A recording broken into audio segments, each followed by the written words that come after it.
আবার অগ্নিকাণ্ড শহরে, এবার শিয়ালদা স্টেশন চত্বরে ভস্মীভূত হয়ে গেল ফলের প্রায় 40টি অস্থায়ী দোকান। এই হচ্ছে সেই ছবি, আপনারা দেখতে পাচ্ছেন দাও দাও করে জ্বলছে। গতকাল রাত 10টা নাগাদ শিয়ালদা স্টেশন চত্বরে ফলপট্টিতে আগুন লাগে।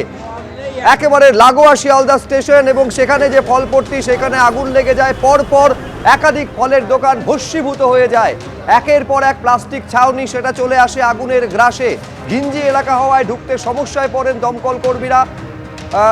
10টা ইঞ্জিনের চেষ্টায়, দমকলের 10টা ইঞ্জিনের চেষ্টায় প্রায় 2 ঘন্টা সময় লাগে পরিস্থিতি নিয়ন্ত্রণে আনতে। তারপর পরিস্থিতি এই মুহূর্তে কিরকম, কিভাবে আগুন লাগলো, কতটা ক্ষয়ক্ষতি হয়েছে, পুরোটা সুকান্ত আমাদের প্রতিনিধি আরো বিস্তারিতভাবে দেখাতে পারবেন। দেখাও সুকান্ত। দেখো, গতকালকে রাত্রে ভয়ঙ্কর এই আগুনে তুমি দেখতে পাচ্ছ যে কার্যত ভস্মীভূত হয়ে গিয়েছে শিয়ালদা 2 নম্বর রেলগেটের থেকে যে রাস্তা এই মার্কেটে ভেতর থেকে আসে, সেই মার্কেট কিন্তু সম্পূর্ণ রকমভাবে ভস্মীভূত। 40টি দোকান যা পরপর ছিল, যেখানে খাবারের দোকানের পাশাপাশি মুদিখানার দোকান ছিল, সবেতেই কিন্তু আগুন লাগে। কিন্তু কিভাবে আগুন লাগলো তা এখনো পর্যন্ত পরিষ্কার নয়। সামনে যে দোকান তুমি দেখতে পাচ্ছ, অনেকের যেটা বক্তব্য যে সেখান থেকে গ্যাস লিক করে সম্ভবত আগুন লাগে। আবার দমকল সূত্রে তারা পুরো ব্যাপারটাই খতিয়ে দেখছে যে কোনো শর্ট সার্কিট থেকে আগুন লেগেছে কিনা, সেটাও তারা দেখছেন। তুমি দেখতে পাচ্ছ যে একেবারে জিনিসপত্র ঠাসা ছিল, ভরা মরশুম, তার মধ্যে এই আগুন লাগার ফলে কিন্তু লক্ষাধিক টাকার একেবারে ক্ষতি রয়েছে। যারা এখানকার বাসিন্দা তারা বলছেন যে কারোর দোকানে 7 থেকে 8 লাখ টাকার মাল মজুদ ছিল, কারো দোকানে আরও বেশি টাকার তারা লোন নিয়ে কিছুদিন আগেই সেখানে জিনিসপত্র এনেছিলেন, এবং কালকে রাত্রে অর্থাৎ এক রাতের কয়েক ঘন্টার মধ্যে তারা কিন্তু এই মুহূর্তে সর্বস্ব খুইয়েছেন। সিএসসি যেখানে লাইন দেয়, এখানটাতে পুরোপুরি কিন্তু বিদ্যুৎ বিচ্ছিন্ন করে দেওয়া হয়েছে, এবং দমকলের 10টি ইঞ্জিনের চেষ্টায় আগুন কিন্তু নিয়ন্ত্রণে আসে প্রায় আধ ঘন্টার চেষ্টায়। এই হচ্ছে সেই জায়গা, এবং তুমি দেখতে পাচ্ছ অত্যন্ত ঘিঞ্জি জায়গা হওয়ার কারণে কিন্তু দমকলের তরফে প্রাথমিকভাবে ঘটনাস্থলে ঢুকতে তাদের সমস্যা হয়। পাশের যে শিয়ালদা ব্রিজ রয়েছে, সেইখানে দমকলের টেন্ডার দাঁড় করিয়ে সেখান থেকে হোস পাইপের মাধ্যমে জল দেওয়া হয়। এবং আমরা কথা বলার চেষ্টা করব। এই আপনার দোকান সম্পূর্ণ রকমভাবে ভস্মীভূত? আমার দোকান সম্পূর্ণ ভস্মীভূত।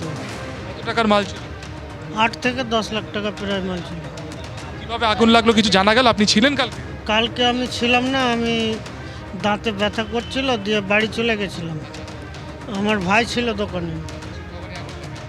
দেখা যাচ্ছে ডালের দোকান সম্পূর্ণ রকমভাবে ভস্মীভূত। গতকালকে আমরা জানি দমকল মন্ত্রী নিজে এখানে এসেছিলেন, তবে এখনও পর্যন্ত ক্ষয়ক্ষতি কতটা রয়েছে তার কোনো হিসেব হয়নি।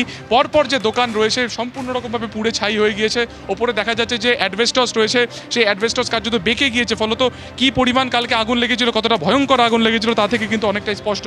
যেহেতু কাঠের একেবারে কাঠামো রয়েছে এবং টিন দিয়ে পুরোপুরি ঘেরা ছিল, অর্থাৎ খুব দ্রুত আগুন কিন্তু ছড়ায়। এবং গুরুত্বপূর্ণ হচ্ছে দমকল সূত্রে যেটা আমরা জানতে পাচ্ছি, গোটা মার্কেট চত্বরে কিন্তু কোনো রকম আন্ডার যে বেসমেন্টে কোনো রকম রিজার্ভার ছিল না, কোনো রকম জলাধার ছিল না। ফলত প্রাথমিকভাবে জলের যোগানে কিছুটা টান পড়েছিল। আশপাশে যেমন বালতিতে জল থাকে সেটা নিয়ে যারা স্থানীয় বাসিন্দারা রয়েছেন, যারা ব্যবসায়ীরা রয়েছেন, তারা ঝাঁপিয়ে পড়েন।